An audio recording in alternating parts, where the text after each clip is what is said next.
প্রিয় দর্শক, সবাইকে আমন্ত্রণ জানাচ্ছি বাংলা ভিশনের পর্দায় দেশের ইতিহাস, ঐতিহ্য এবং আমাদের আশেপাশে ঘটে যাওয়া বিভিন্ন সামাজিক, সাংস্কৃতিক ও বিনোদন জগতের সর্বশেষ খবর জানাতে বাংলা ভিশনের পর্দায় হাজির হয়ে গেলাম সাপ্তাহিক আয়োজন বিচিত্রা নিয়ে। আমি নুধা সাওম আছি আপনাদের সাথে। চলুন তবে শুরু করা যাক আজকের পর্ব। গান, কবিতা ও আলোচনার মধ্য দিয়ে বরেণ্য শিল্পী প্রয়াত মোস্তফা মনোয়ারকে স্মরণ করল তার শুভাকাঙ্ক্ষীরা। গান, কবিতা আর আলোচনার মাধ্যমে বরেণ্য শিল্পী প্রয়াত মোস্তফা মনোয়ারকে স্মরণ করল তার শুভাকাঙ্ক্ষীরা। চারুশিল্পী, নাট্য নির্দেশক, শিল্প গবেষক ও বাংলাদেশে পাপের চর্চার অন্যতম প্রাণ পুরুষ মোস্তফা মনোয়ারকে গান, কবিতা ও স্মৃতিচারণের মধ্যে দিয়ে গভীর শ্রদ্ধায় স্মরণ করা হয়। 10 জুলাই শুক্রবার সন্ধ্যায় বাংলাদেশ শিল্পকলা একাডেমি জাতীয় নাট্যশালায় বরেণ্য এই ব্যক্তিত্বের স্মরণে এক বিশেষ অনুষ্ঠানের আয়োজন করে শিল্পী মোস্তফা মনোয়ার স্মরণ পর্ষদ। অনুষ্ঠানে উপস্থিত আমন্ত্রিত অতিথি ও বিশিষ্টজনেরা প্রয়াত এই গুণী শিল্পীর বর্ণাঢ্য জীবন, অসামান্য কর্ম ও তাকে ঘিরে থাকা নানা স্মৃতি দর্শকদের সামনে তুলে ধরেন। স্মরণ সভার শুরুতেই মোস্তফা মনোয়ারের সংক্ষিপ্ত জীবনী পাঠ করে শোনানো হয়। এরপর নাট্যশালার মূল মিলনায়তন প্রাঙ্গণে বরেণ্য এই শিল্পীর প্রতিকৃতি ঘিরে ফুলের পাপড়ি ছিটিয়ে ও মোমবাতি প্রজ্বলনের মাধ্যমে তার প্রতি বিনম্র শ্রদ্ধা জ্ঞাপন করা হয়। মূল আয়োজনের পাশাপাশি সেখানে তার আঁকা ছবি এবং জীবন কর্ম নিয়ে এক বিশেষ প্রদর্শনীর আয়োজন করা হয়। আকর্ষণীয় এই প্রদর্শনীতে স্থান পেয়েছিল শিল্পীর নিজের হাতে তৈরি করা দর্শকপ্রিয় সব পাপের চরিত্র, যার মধ্যে উল্লেখযোগ্য ছিল মন্ত্রী, গিট্টু, রাজা, বাঘা, মেনি, কুশ্রী ছানা, বাউল, শিক্ষক, ষাঁড়, বকর, পণ্ডিত ও ড্রাগন। নজরুল বর্ষ উপলক্ষে সাংস্কৃতিক সংগঠনের বিভিন্ন শাখার শিল্পীদের অংশগ্রহণে সম্প্রতি বাংলাদেশ শিল্পকলা একাডেমিতে অনুষ্ঠিত হলো শিল্পী সম্মেলন ও মতবিনিময় সভা। জাতীয় জীবন ও বাংলা সাহিত্যে সাম্যের কবি, দ্রোহের কবি, আমাদের জাতীয় কবি কাজী নজরুল ইসলামের অসামান্য অবদানকে প্রজন্ম থেকে প্রজন্মে ছড়িয়ে দিতে এবং ঘোষিত নজরুল বর্ষ 2026-27 দেশব্যাপী নানা আঙ্গিকে উদযাপনের লক্ষ্যে 12 জুলাই রবিবার সকালে বাংলাদেশ শিল্পকলা একাডেমি জাতীয় চিত্রশালা মিলনায়তনে সাংস্কৃতিক অঙ্গনে বিভিন্ন শাখার বিপুল সংখ্যক শিল্পীদের অংশগ্রহণে এক বিশেষ শিল্পী সম্মেলন ও মতবিনিময় সভার আয়োজন করা হয়। আমাদেরকে যে এখানে আমরা আহ্বান করেছি তার একটা কারণ হচ্ছে, এটা দেখুন, এটা কিন্তু সম্মিলন, নট সম্মেলন, একত্রিত হওয়া। আজকে যারা নজরুল নিয়ে কাজ করেন, নজরুলের শিল্পী আর সঙ্গীত শিল্পী, আবৃত্তি, নৃত্য, নাটক, গবেষক, তারা কিন্তু শুধু নজরুল কেন্দ্রিক। এটা কিন্তু একটা অংশ আমাদের কাজের। আমি মনে করি যে দেশের বর্তমান অবস্থার প্রেক্ষিতে আমরা যারা শিল্পী, আমাদের একটা দায়িত্ব, এই পরিস্থিতি মোকাবেলা করার একটা রাজনৈতিক সামাজিক দায়িত্ব আছে আমাদের মাথায়। কালচারটাকে আমরা পলিটিসাইজ করতে চাই। যিনি যা করেন ভাবেন করতে পারেন, কিন্তু কালচারটাকে আমরা মনে করি তার মতো নিজস্বতা নিয়ে দাঁড়াতে দেওয়া সবচেয়ে ভালো। সংস্কৃতি বিষয়ক মন্ত্রণালয়ের সহযোগিতা এবং বাংলাদেশ শিল্পকলা একাডেমির আয়োজনে অনুষ্ঠানের প্রধান অতিথি ছিলেন সংস্কৃতি বিষয়ক মন্ত্রণালয়ের মন্ত্রী নিতাই রায় চৌধুরী, এমপি। একই মন্ত্রণালয়ের সচিব কানিজ মাওলার সভাপতিত্বে অনুষ্ঠানে বিশেষ অতিথি ছিলেন সংস্কৃতি বিষয়ক মন্ত্রণালয়ের প্রতিমন্ত্রী আলী নেওয়াজ মাহমুদ খৈয়াম, এমপি। অনুষ্ঠানে স্বাগত বক্তব্য প্রদান করেন বাংলাদেশ শিল্পকলা একাডেমির মহাপরিচালক শেখ রেজাউদ্দিন আহমেদ। কবি কাজী নজরুল ইসলাম যে বাণীগুলো আমাদের দিয়ে গেছেন, সাম্যবাদ, অসাম্প্রদায়িক এবং মানুষকে মানুষ হিসাবে গণ্য করার, সেই কথাগুলো বারবার করে আমাদের ছেলে মেয়ে, আমাদের পরের প্রজন্মের কাছে পৌঁছে দিতে হবে এবং নজরুল শিল্পীরা, নজরুলকে যারা চর্চা করেন তাদের মাধ্যমেই এটা করতে হবে। ছোট শিশুদের মধ্যে এই ব্যাপারটা প্রবেশ করানো, এর জন্য যে শিক্ষা মন্ত্রণালয়কে যুক্ত করে নজরুল বর্ষটা উদযাপন, নজরুলের আদর্শ বাচ্চাদের মধ্যে প্রথিত করা, এই বিষয় করছে। যে প্ল্যান করছেন, এই প্ল্যানগুলোর জন্য হয় সবারই মতামত নিয়ে যেন প্ল্যানগুলো কিছু হোক, কিছু প্ল্যানগুলো পূর্ণ হোক, কাজ হোক। আমাদের সমস্ত মস্তিষ্ক এবং হাত মন থাকবে সহযোগিতা করার জন্যে। সরকারকে আমার পক্ষ থেকে অনেক ধন্যবাদ। বাংলাদেশ শিল্পকলা একাডেমি যে সুন্দর একটি আয়োজন, নজরুল বর্ষ, এটি শিল্পী সম্মেলন, এটা কিন্তু আগে কখনো দেখিনি। তবে আমি নিজেকে সৌভাগ্যবতী মনে করি এই কারণে যে এই যে বর্ষটি যখন অ্যানাউন্স করলেন আমাদের প্রধানমন্ত্রী, সালে আমাদের জাতীয় কবি কাজী নজরুল ইসলামের জন্মশতবার্ষিকী ছিল 127তম। সেখানে আমাদের সৌভাগ্য হয়েছিল যে সেখানে নাচ করার। সবচেয়ে বড় কথা হলো তার প্রতি আমাদের যে প্রগাঢ় যে শ্রদ্ধা ভালোবাসা, সেটার প্রকাশ হতে হবে আমাদের ভিতর থেকে। আমাদেরকে নজরুলকে জানতে হবে এবং তাকে প্রকাশ করতে হবে। এই কাজটা সরকার উদ্যোগ নিয়েছেন, এই জন্য আমরা শিল্পীদের পক্ষ থেকে অত্যন্ত আনন্দিত, গর্বিত এবং সম্মানিত। Every stage tells our story প্রতিপাদ্যে জমকালো আয়োজনে অনুষ্ঠিত হলো শান্ত মারিয়াম বিশ্ববিদ্যালয়ের শিক্ষার্থীদের বর্ণিল গ্র্যাজুয়েশন ফ্যাশন শো।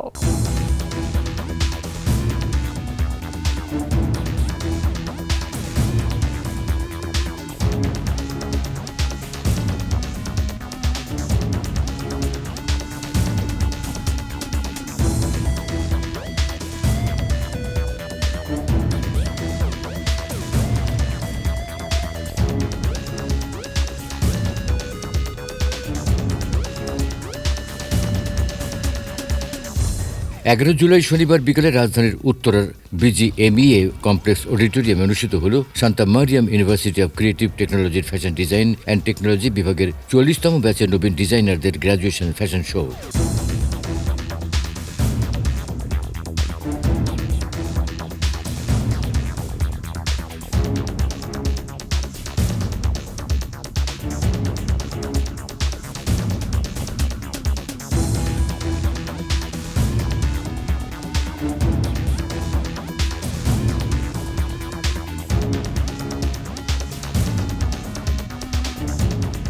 উপাচার্য মোহাম্মদ শাহী আলমের সভাপতিত্বে আয়োজিত অনুষ্ঠানে প্রধান অতিথি ছিলেন জাতীয় বিশ্ববিদ্যালয়ের সহ উপাচার্য মোহাম্মদ লুৎফর রহমান এবং বিশেষ অতিথি ছিলেন BSCIC চেয়ারম্যান মোহাম্মদ সাইফুল ইসলাম। সম্মানিত অতিথি ছিলেন শিল্পী অধ্যাপক মোস্তাফিজুল হক ও বাংলাদেশের আধুনিক কারুশিল্পের রূপকার, গবেষক ও বিশিষ্ট ডিজাইনার চন্দ্রশেখর সাহা। অনুষ্ঠানে স্বাগত বক্তব্য প্রদান করেন বিভাগের ডিন অধ্যাপক শিশির ভট্টাচার্য। এছাড়া উপস্থিত ছিলেন FDT বিভাগের প্রধান আফরোজা হক ডেজি সহ বিশ্ববিদ্যালয়ের শিক্ষকবৃন্দ, প্রাক্তন ও বর্তমান শিক্ষার্থী এবং ফ্যাশন ও পোশাক শিল্প সংশ্লিষ্ট বিশিষ্ট ব্যক্তিবর্গ। অতিথিদের আলোচনার মাঝে মাঝে নবীন ডিজাইনারদের সৃজনশীলতা, কারিগরি দক্ষতা ও সমসাময়িক ফ্যাশন ভাবনার বহুমাত্রিক উপস্থাপনা তুলে ধরা হয়।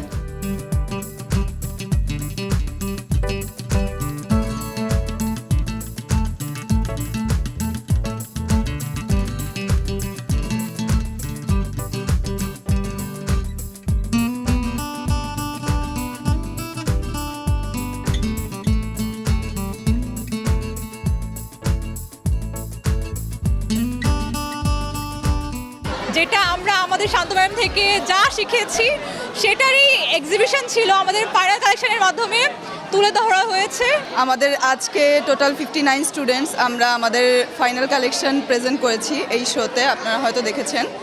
তো অনেক ভালো লাগছে যে আমাদের এই কালেকশন প্রেজেন্ট করতে পেরে সবার সামনে। আমাদের 4 বছরের একটা ড্রিম যেটা আজকে আমাদের পূরণ হলো। স্বপ্ন ছিল যে আমি আমার ড্রেসটা ঠিক প্রপার আমি করতে পারবো কিনা, স্টেজে তুলতে পারবো কিনা, বা যে এটা আমার ক্যারি করবে তাকে কেমন লাগবে, বা যারা এটা দেখবে তাদের কেমন লাগবে, সব কিছু মিলিয়ে মানে অনেক টেনশনে ছিলাম বা কি, কিন্তু আলহামদুলিল্লাহ মানে ওভারঅল মানে সব গুড।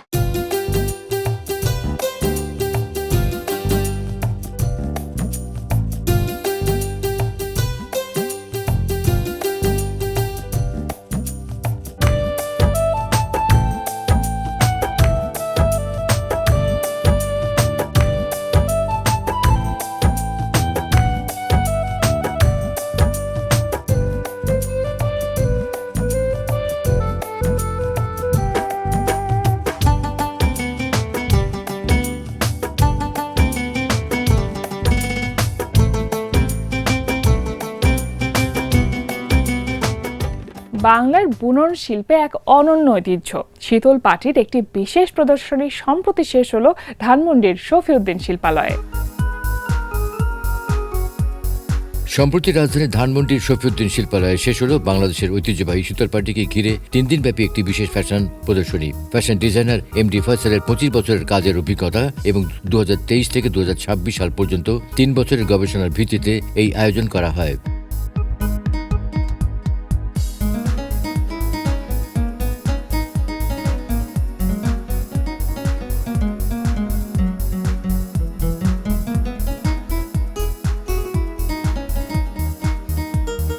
ইউনেস্কো স্বীকৃত বাংলাদেশের ঐতিহ্যবাহী শীতল পাটিকে সমকালীন ফ্যাশন ও লাইফস্টাইলের অংশ হিসেবে নতুন প্রজন্মের সামনে তুলে ধরাই ছিল এই প্রদর্শনীর মূল লক্ষ্য। তাই শীতল পাটি দিয়ে তৈরি বিভিন্ন নান্দনিক পোশাক, অনুষঙ্গ ও লাইফস্টাইল পণ্য প্রদর্শন করা হয় এতে।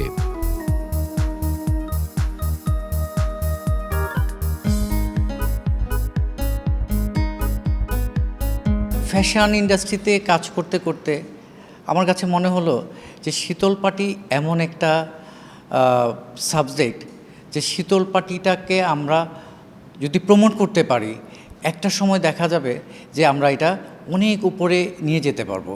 আমি যখন শিল্পীদের কাছে গেলাম শেকড়ের মায়ায়, তখন তাদের দেখা গেল যে অনেক গ্রামের শিল্পীগুলো তারা কাজ করছে না, তারা সেই শীতল পাটির আগের যে চাহিদা ছিল, আমি দেখেছি বয়োজ্যেষ্ঠরা গরমের সময় শীতল পাটি ব্যবহার করত, এখন সেটা বিলীনের পথে। তো এটাকে কিভাবে আমাদের ঐতিহ্যকে আমরা মনে লালন করতে পারি, এই শিল্পীদেরকে একটা করে পাটি আমরা যদি বাংলাদেশের মানুষরা যদি তাদের পাশে এসে দাঁড়ায়, তাহলে দেখা গেল যে এই শিল্পটা বেঁচে আর থাকবে।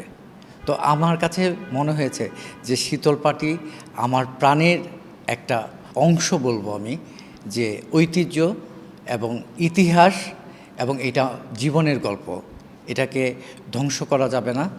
তো ফ্যাশন ডিজাইনার হিসেবে আমারও কিছু দায়িত্ব আছে, আমি চাই যে এই শিল্পটা বেঁচে থাকুক। শিল্পকলায় অনুষ্ঠিত হলো অভিনয় শিল্পী সংঘের পুনর্মিলনী আলোচনা ও সাংস্কৃতিক অনুষ্ঠান।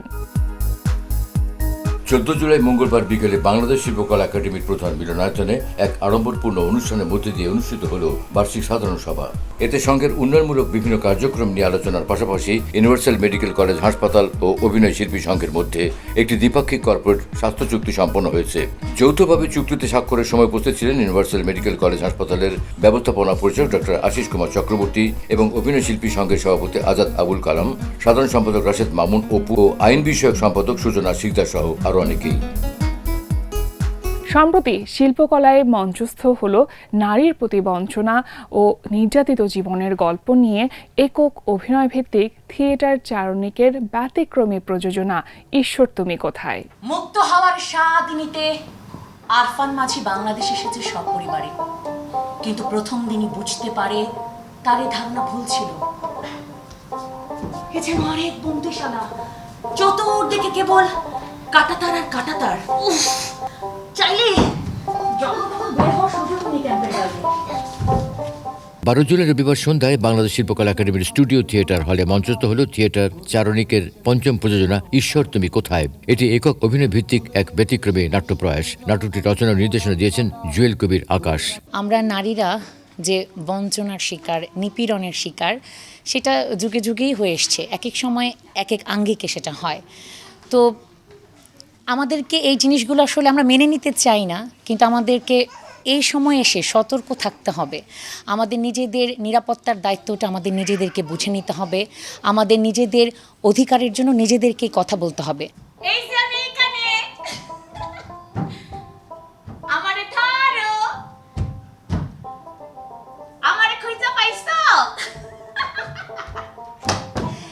এদিকে তাসমিদা বাংলাদেশে এসে ওর সাথে ঘটে যাওয়া দুঃস্বপ্নের কথা ভুলতে বসে। বাংলাদেশকে তার খুব নিরাপদ বলে বোধ হয়। এক এসে ভর্তি হয় ক্যাম্পাস স্কুলে। নাটকের কেন্দ্রীয় চরিত্র তাসমিদা জোহর কেবল একজন ব্যক্তি নন, তিনি সময়, সমাজ ও রাষ্ট্রের নানা বাস্তবতায় নিপীড়িত একটি নারীর প্রতীক। শৈশব থেকে বার্ধক্য, জীবনের প্রতিটি পর্যায়ে একজন নারী যে বৈষম্য, অনিরাপত্তা, সহিংসতা ও নিপীড়নের মুখোমুখি হন, সেই বেদনাময় বাস্তবতাই উঠে এসেছে নাটকের কাহিনীতে। একই সঙ্গে ধর্ষণ সহ নারীর প্রতি সহিংসতাকে সমাজের এক ভয়াবহ ব্যাধি হিসেবে নাটকে তুলে ধরা হয়েছে। নাটকটি 2 দিনের 2টি প্রদর্শনীতে একক অভিনয় করেছেন পলি পারভিন।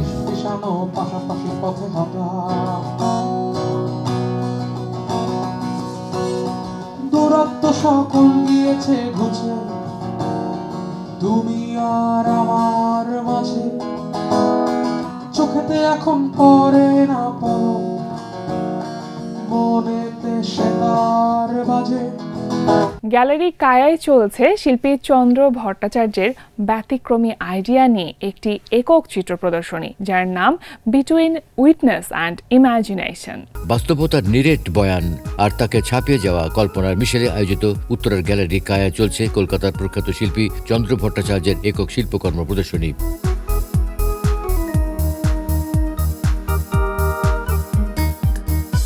সাক্ষী ও কল্পনার মাঝে শীর্ষক এই আয়োজনে স্থান পেয়েছে শিল্পীর সাম্প্রতিক সময়ের 32টি শিল্পকর্ম।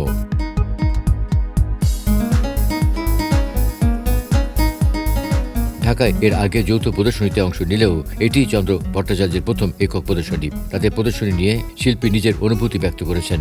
এই যে একটা সমাজ, এই যে একটা এতগুলো মানুষ, কেউ হয়তো সংসার থেকে বিতাড়িত, অ্যাবান্ডন, কারো হয়তো মাথাটা ঠিক কাজ করে না, সে রাস্তায় ঘুরে ঘুরে বেড়ায়। হ্যাঁ, তো এই যে মানে একটা শ্রেণী, সারা পৃথিবীতে এদের সংখ্যা অনেক, হোমলেস ধরুন, হ্যাঁ, যে যারা ঠিক লাইমলাইটে আসে না, তারা আমার সাবজেক্ট হয়ে উঠছে। মানে আস্তে আস্তে আমরা তো আরবান লাইফের কথা অনেক বলেছি, এইবার একটা সময় এসেছে যে কেন শুধু আমরাই থাকবো, সো কল্ড আমাদের যে তৈরি করা একটা সমাজ, এর বাইরেও তো মানুষ আছে। হ্যাঁ, তো তাদেরকে নিয়ে আমার একটা দীর্ঘদিনের, মানে এটা এমন নয় যে আমি 6 মাসের মধ্যে ঠিক করলাম আর আঁকলাম, এরকম নয়।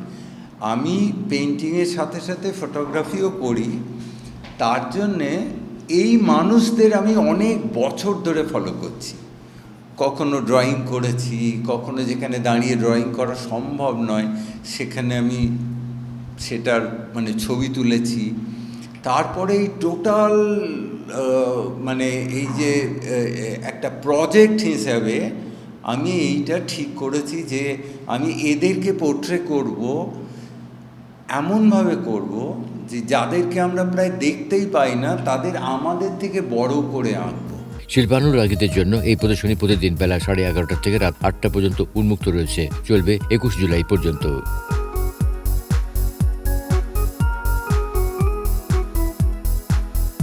প্রিয় দর্শক, বাংলা ভিশনের সাপ্তাহিক আয়োজন বিচিত্রা আজকের মতন এ পর্যন্তই। দেশের ইতিহাস, ঐতিহ্য এবং বিনোদন জগতের সর্বশেষ খবর জানতে আগামী সপ্তাহে ঠিক একই সময় আবারও হাজির হয়ে যাব বাংলা ভিশনের পর্দায়। সে পর্যন্ত সকলে ভালো থাকুন, সুস্থ থাকুন, সুস্থ বিনোদনের সাথে থাকুন। আজকের মতন বিদায়।